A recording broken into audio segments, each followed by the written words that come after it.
As we look through these passages, though, that can speak to comfort to three specific areas that we're going to mention, I want to encourage you with one thing. Hearing this verse, or hearing these verses, will not bring you comfort. It doesn't work that way. Especially when we're going through hard times. If anything, it's just going to make us mad to hear these passages. What I want to encourage you is with these passages, it's not about hearing them, but it's about living through them with God. And I don't mean trying to act those out into our lives, but interacting with God, contemplating what he has to say in his word. We had a great testimony by Brittany on Easter Sunday when she told us about her burdens being lifted. And she brought this up on how she had this scripture that she went over into her mind day after day after day, reading it and meditating on it, contemplating what does this mean? Being in times of prayer where you struggle through the passage, God, what do you mean here? How is this working? It's at times like that that God is going to speak directly to you, to your specific situation. You won't find it in just reading broadly through the scripture. You're going to read in the context of what was happening in those times and in those days. You're not going to get it through a sermon because God is trying to speak to a multitude of people. So for him to speak directly to your heart, more than likely you have to be interacting with his word and really thinking through and praying through it. Yes, he can speak to you in these other means, but if you want a daily occurrence of God in your life, you really have to work with the scripture. So the first one I want to look at is this idea of worry. We all can fall into this. And the problem is worry isn't just a mental thing where we have things rolling through our mind constantly. But a lot of times worry builds up and it starts to bring in stress. And stress is physical. I had this just recently with information that came my way. And I'm sure all of you can relate to it. Where all of a sudden, you can feel the heartbeat through your chest and through your neck. It feels like you just ran a mile, but you haven't been active. You almost can feel, it's not a hyperventilation, but this shorter breathing rhythm that you have. Your body feels like it's on high alert. You can't slow your mind down. That's stress building up. And then internally what you have going on is your immune system is really shut down at that moment. Your body has went into fight or flight mode, and it's running on high adrenaline. And you have so much things running through your body. And some researchers are saying this is what is one of the things that's leading to heart disease and things like that are killing us.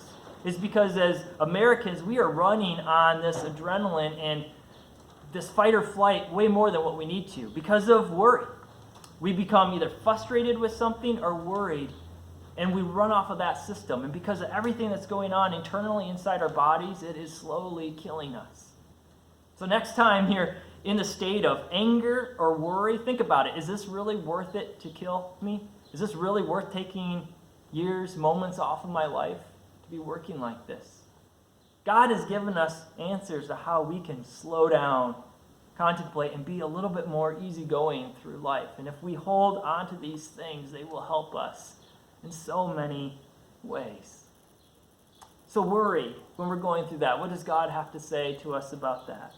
Isaiah chapter 43, verses 1 through the first part of verse 3. God says, "But now, thus says Yahweh, He who created you, O Jacob, He who formed you, O Israel." Now let's stop there for a second. God is talking specifically to a nation as a whole here.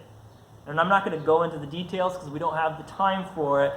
But there are passages where God speaks these words of comfort directly to us as individuals. So this applies to us as individuals again. So in place of the nation Israel, you could put your name there. But now, thus says Yahweh, He who created you, He who formed you. Fear not, for I have redeemed you. I have called you by name. You are mine. Look at that, God crying out to you, reminding you, I'm the one that created you. I know why you do the things that you do. I I know the thoughts that you have and why you have them.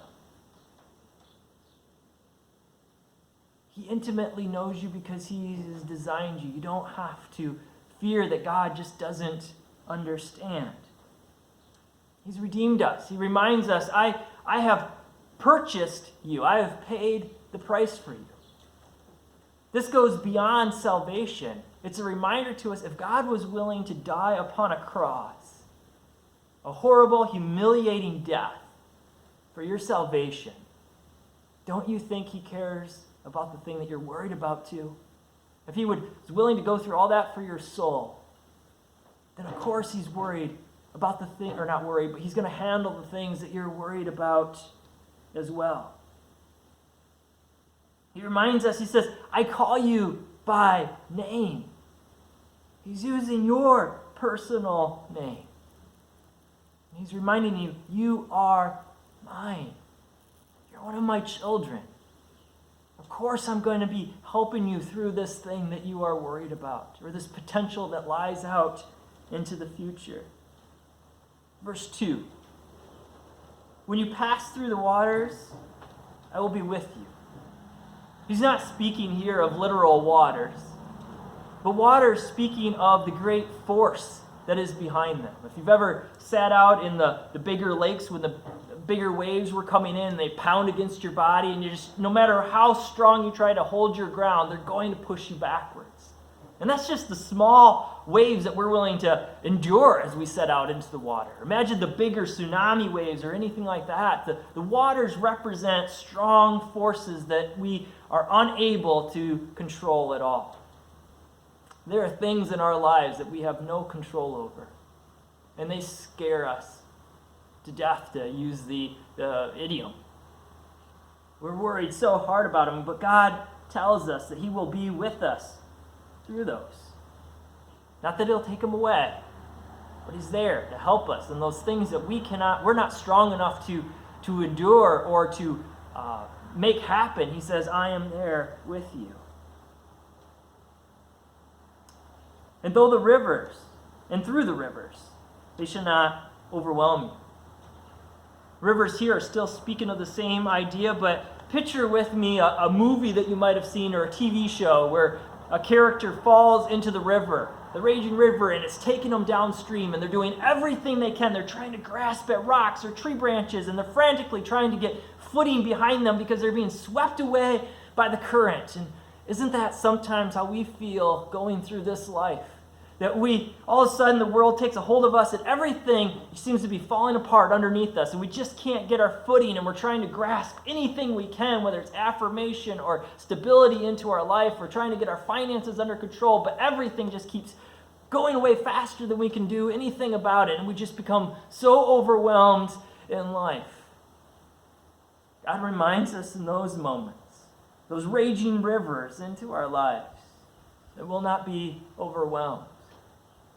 Again, he's not telling us you'll never fall into those rivers and never have those moments, but he says you will not be overwhelmed when you fall into them. This is a horrible analogy, but it's what pops into my mind. I remember watching a Popeye cartoon.